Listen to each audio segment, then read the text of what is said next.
सुरभि गौ सेवा ट्रस्ट है हटा में, मध्य प्रदेश। वो हमारे यजमान हैं, वो हमारे अच्छे मित्र भी हैं, हमारे यजमान भी हैं। उनसे एक दो बार हमारी बात हुई। पता है उन्होंने क्या कहा कि महाराज जी हमारे पास सबसे ज्यादा जो उपचार केंद्र में गायें आती है वो दो कारण से बीमार होती है। मैंने बोला दो कारण क्या क्या? बोले शादी ब्याह पार्टियों में बचे हुए अधिक खाने को खा लेने से पहला, और दूसरा प्लास्टिक में फेंके हुए सामानों से, प्लास्टिक खा लेने से।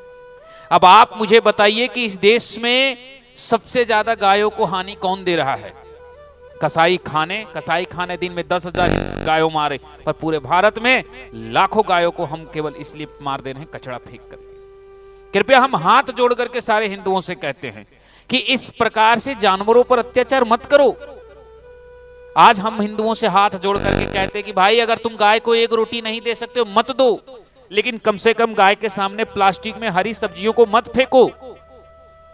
अगर आप गाय माता नहीं मान सकते हैं तो कम से कम एनिमल्स राइट्स में आप अगर कुत्तों के लिए अधिकार उठा रहे हैं तो इतना आप गायों के लिए भी सोच लीजिए कि शादी पार्टियों और गंदगी में इन्हें ना खाने दें, इन्हें अपने इलाकों से दूर रखें। अरे भाई कम से कम इतना तो सोचो कि हम अगर धर्म में चलो गाय को एक अच्छा रोटी नहीं खिला सकते, कम से कम सड़ा गला तो ना खिलाएं। आज हमारे जब सुरभि गौ सेवा ट्रस्ट से बात हुई, ऐसे कई ट्रस्ट हैं, तो हटा में है, बहुत सुंदर उनका चलता है, उपचार केंद्र है।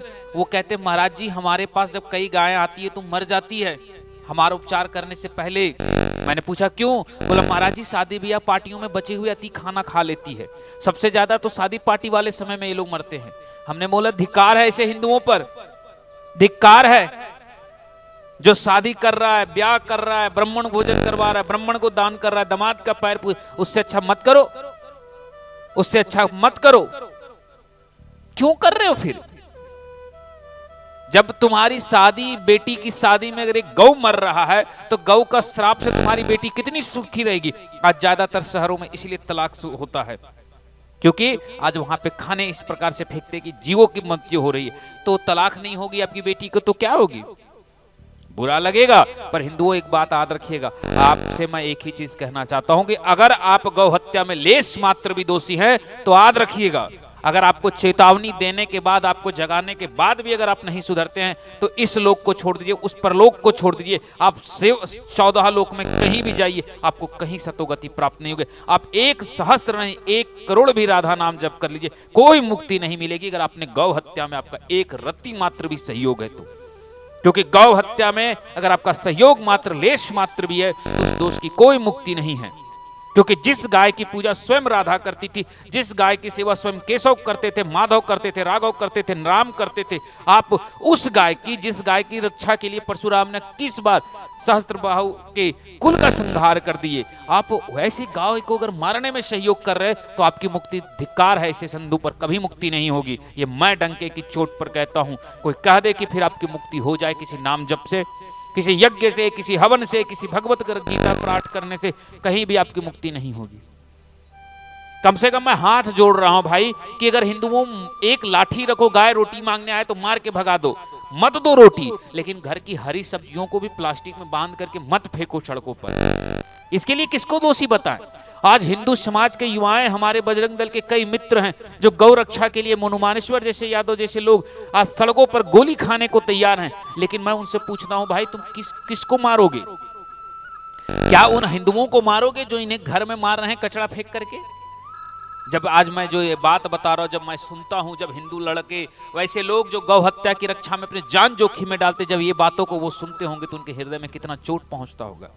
याद रखिएगा, आप दुनिया में सबसे लड़ सकते हैं, लेकिन जब अगर दोषी घर के भीतर बैठा हो, आपके पास शत्रु घर के भीतर बैठा हो, तो आप टूट जाइएगा। अगर शत्रु दुनिया बन जाए आप जीत जाइएगा लड़कर, लेकिन अगर शत्रु कोई अपना होना तो उसकी आघात आप नहीं झेल पाइएगा। और शत्रु आज हिंदू समाज भी है। अगर गाय को मारने वाला कसाब या गाय को काटने वाला कोई अफजल जितना दोषी है, उतना ही गाय के सामने कचड़ा फेंकने वाला रामलाल भी दोषी है। इस बात को याद रखना। मैं हिंदुओं से एक ही चीज कहता हूं, गाय की दुर्गति का एक अहम भूमिका जो है वो आपकी और हमारी द्वारा है। कृपया हाथ जोड़ रहा हूं, बख्श दो इनको। ये पशु हैं बेचारे।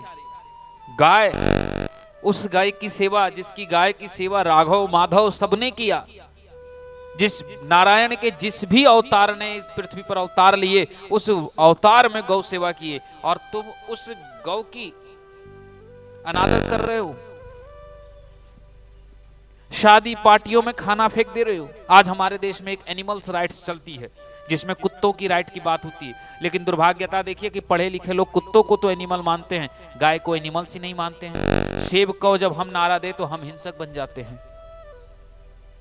आज मैं सुरभि गौ सेवा ट्रस्ट जैसे जितने भी भारत के उपचार केंद्र हैं, चाहे वो गाय के लिए हो, कुत्ते के लिए हो, किसी के लिए भी, इंसान के लिए ही क्यों ना हो, जिसके लिए भी है, अगर वो अपनी तरफ से योगदान दे रहे हैं तो हम उनमें योगदान ना दे सके, उनमें हम भूमिका ना निभा सके, तो कम से कम उनके सामने उनकी भूमिका कार्यों को बढ़ाएं तो नहीं। मैं आपसे एक छोटी सी कहानी दे बताता हूं, फिर आप मुझे उत्तर दीजिएगा। एक आदमी खाना खाया ट्रेन से, ट्रेन में मैं एक आदमी खाना खाया और ट्रेन से उसने कुछ प्लास्टिक में खाने की कुछ सामान फेंक दिया पटरी पर, और पटरी पुल पर थी, एक गाय उसे देख करके खाने लगी, और संयोग से दोनों साइड से उस समय ट्रेन आप पुल पे, उससे उस गाय की निर्मम कट करके मृत्यु हो गई। ये रांची की घटना है, झारखंड रांची की। अब आप मुझे बताइए कि उस गाय के हत्या में किसका दोष है? किसने उस गाय को मारा? क्या कोई कसाई ने मारा? क्या किसी बकरीद या ईद में उसकी कुर्बानी दी गई? मारा किसी हिंदू ने, किसी हिंदू ने उसे मारा। मैं यहाँ धर्म की राजनीति या धर्म की बात नहीं कर रहा हूं, मैं बस हिंदुओं को समझा रहा हूं कि जितना दोषी गाय काटने वाला है उतना ही गाय को सड़ा सड़ा करके मारने वाला। बेहतर तो वो गाय काटने वाला है ना कि एक बार में मार दे रहा है। उस गौरक्षा के नाम पर तुम क्या करोगे? किससे लड़ोगे? मैं बस हाथ जोड़ता हूं हिंदुओं, मैं हाथ जोड़ता हूं, विनती करता हूं कि इन प्लास्टिक में रखे हुए कचड़ों को मत फेंकिए। अभी मैंने सुरभि गौ सेवा ट्रस्ट के महाराज जी से मैं बात कर रहा था, अपने मित्रवत भाव हमारी अच्छी, हमारी यजमान है, उन्होंने से मैंने पूछा तो उन्होंने पता है सबसे ज्यादा, मैंने बोला आपके यहाँ गाय जब आती सबसे ज्यादा दुर्गति, तो बोला महाराज जी भी शादी ब्याह का समय चल रहा है, सबसे ज्यादा हमारे यहाँ बीबी गाय बीमार और मरीज भी आएंगे, सबसे ज्यादा नंदी महाराज इसी समय मरते हैं। मैंने बोला क्यों? तो उन्होंने बोला कि लोग खाना को सबसे ज्यादा डस्टबिन में फेंक देते, बची हुई खाने को कहीं भी डाल देते हैं। सावधान हो जाइए हिंदुओं, शादी विवाह में कम से कम फेंकने। और उसे नंदी महाराज या कोई गाय आता है और अंधाधुंध खा लेता है, क्योंकि बेचारे भूखे हैं, और चावल दाल मिल गया, पुलाव मिल गया, पूड़ी मिल गया तो भरपेट खा लेते हैं, जबकि ये उनकी पाचन शक्ति का हिस्सा नहीं है, पाचन वस्तु की चीज नहीं है, पाचन केंद्र का हिस्सा नहीं है ये अनाज। और वही बेचारी गाय नंदी जी तड़प तड़प करके मरते हैं। कोई कोई तो 20-20 दिन तक तड़पते हैं पेट में दर्द के कारण, और उसके बाद सड़ सड़ के मरते हैं। तो बेहतर है कि उसको नंदी को कोई मार दिया तो ही बेहतर है। हम किसको दोष दें? अभी वो हमारे महाराज जी जब वो बात हुई तो उन्होंने बोला महाराज जी मैं क्या कर सकता हूं, एक इंसान की क्षमता होती है, मैं कितनों को बचाऊं। कुछ की तो इतनी हालत गंभीर हो जाती है कि हम पहुंचते पहुंचते तक वो मर जाते हैं, और कुछ को तो केंद्र तक लाते लाते मृत्यु को प्राप्त, और कई तो बचाने के बाद भी जीवन भर कोई योग्य के नहीं रहते हैं। दूसरा उन्होंने बताया महाराज जी सबसे ज्यादा गायों में प्लास्टिक निकलती है, प्लास्टिक में हरी सब्जियों को लपेट करके फेंक दो, क्या आवश्यकता है? ये गौ हत्या नहीं तो क्या है? क्या है ये गौ हत्या नहीं है तो? उसके बाद घर में, आज सबके घर में लड्डू गोपाल रखा हुआ है। आहा, लड्डू गोपाल। अब फिर लड्डू गोपाल वाले घर में से एक कचड़ा प्लास्टिक निकल के, अब कुछ लोग बोलेंगे महाराज जी सब फेंकते हैं। हमें सबसे मतलब नहीं है, हमें सबसे मतलब नहीं है। गाय की सेवा सबसे मतलब होती है कि गाय हमारी माता। मैं अमेरिका को कहूंगा कि ईसाइयों तुम भी माता मानो, सबसे मेरी मतलब है क्या? तुम लड्डू गोपाल रखे हो, तुम लड्डू गोपाल की सेवा करो, तुमसे पूछूंगा ना, क्योंकि तुम लड्डू गोपाल रखे हो, तुम्हारी उत्तरदायित्व बनती, क्योंकि तुम ठाकुर जी की सेवा करो तो ठाकुर जी का उत्तरदायित्व कौन लेगा? मरते दम तक उन्होंने गौ सेवा और गौ रक्षा की थी, ठाकुर जी का उत्तरदायित्व कौन लेगा? याद रखना, किसी की प्रतिमा बना करके उसे 100 दिन माला पहनाने से बेहतर है कि उसकी एक वैचारिक गुण को अपना लो, उसकी एक विचार को अपना लो। जिस कृष्ण ने सदैव गौ सेवा की, आज उस कृष्ण को लड्डू गोपाल को घर घर में सेवा किया जा रहा है। लेकिन जिस कृष्ण ने सैकड़ों गायों को सेवा की, सारे गायों की रक्षा की, आज वो लोग एक गाय को एक दिन देखने देखने भी नहीं जाते। नाली में तड़प करके गाय मर जाए तो पूछेंगे नहीं, वही लोग कचड़ों में जा करके फेंक देते हैं, प्लास्टिक में बांध करके हरी सब्जी, और गाय खा करके मर जाती और घर में फिर लड्डू गोपाल को भोग लगाते।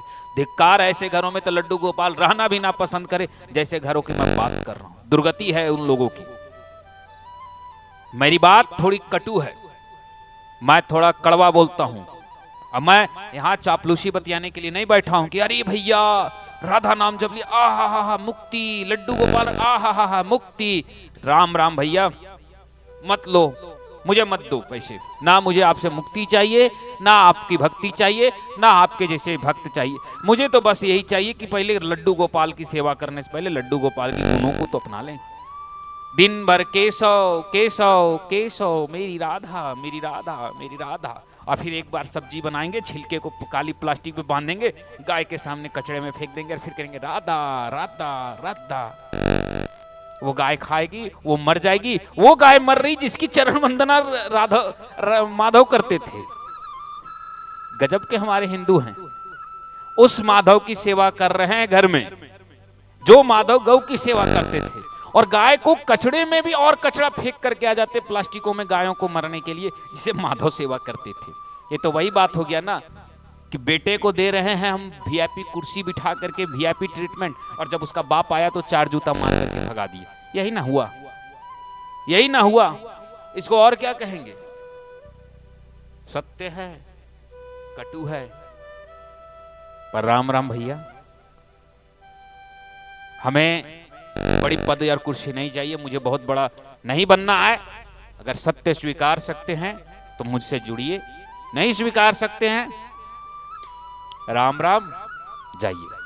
लड्डू गोपाल की खूब सेवा कीजिए, घर में कचड़े में प्लास्टिक फेंक जाइए, गाय कटे वहां भी जाके खड़े हो जाइए, गाय बेच के दीजिए, कटवा दीजिए, आपकी मर्जी। हम आपका सहयोग नहीं करेंगे। हम तो साफ कहेंगे कि अगर केशव को घर में रखे हो, माधव को रखे हो, तो माधव से पहले जिस गौ की सेवा उन्होंने किया, उस गाय की भी रक्षा कर लो। जिस माधव ने सदैव जीव जंतु प्रजा कल्याण स्वच्छता की बातें की, उससे बड़ा तुम किसको मानोगे? जिस केशव ने सबसे ज्यादा प्रकृति का प्रमाण दिए, गंगा में कालिया को भगा करके गंगा यमुना को शुद्ध किए, कालिया मर्दन क्यों किए कि यमुना की जल शुद्ध हो। आज अगर उस देश में आप यमुना जी में जाके कचड़े फेंक रहे हैं घर के, और फिर कृष्ण जी की पूजा कर रहे हैं, तो नमन है ऐसे भक्तों को, मेरा नमन है। अगर गायों के सामने हरी सब्जियों को प्लास्टिक में लपेट करके फेंक रहे हैं, उस गायों के सामने जिस गायों की सेवा कृष्ण करते थे, और फिर घर में लड्डू गोपाल की सेवा करते, तो भी मुझे ऐसे को नमन है। ऐसे माताओं को, ऐसे माताओं को नमन है जिस कृष्ण ने सदैव पेड़ पौधे लगाए, उन पे झूला झूले, उनकी सदैव रक्षा की। वैसे हिंदू खुद पेड़ पौधे को काट रहे हैं, पेड़ों को काट रहे हैं, जहां पे मिल रहा है सब पर्यावरण को खत्म कर रहे हैं, उसके बाद भी माधव जी की सेवा कर रहे हैं। ऐसे हिंदुओं को भी मेरा राम राम। ठीक है, मेरी राम राम। बुरा लगे मैया, देखिए आप सब मेरे समक्ष बैठे हैं, और कितनों को मेरी बात बुरी लगी होगी, महाराज जी ऐसे कैसे बोल दिए, पर क्या कीजिएगा, महाराज जी यहां चाटुकारिता करने नहीं बैठे हैं। महाराज जी, मेरी उम्र 26-27 साल, बस 26-27 साल के महाराज जी से क्या अपेक्षा करते हैं? माला पकड़ा करके माला हरी हरी, नहीं भैया, मुझे नहीं चाहिए माधव की प्राप्ति। पहले माधव ने हमें गौ सेवा की जो ज्ञान दी है, पहले हम वो तो कर ले, माधव स्वयं मिलेंगे। राघव की प्राप्ति करनी है तो थोड़ी मर्यादा अपना ले, तभी राघव के पास जाए, बेशरम जैसा मुंह दिखा सकते हैं। बाकी मैं बहुत बहुत धन्यवाद देता हूं सुरभि गौ सेवा ट्रस्ट को, कि उनके द्वारा हर साल कई गायों की रक्षा की जाती है। हटा आप सर्च करें तो आपको मिल जाएगा। और भगवान श्रीमन नारायण से मैं अपेक्षा करता हूं, मैं गोविंद से अपेक्षा करता हूं, ऐसे लोगों को आगे लाया जाए और समाज में गौ सेवा की लोगों को जागरूकता दे।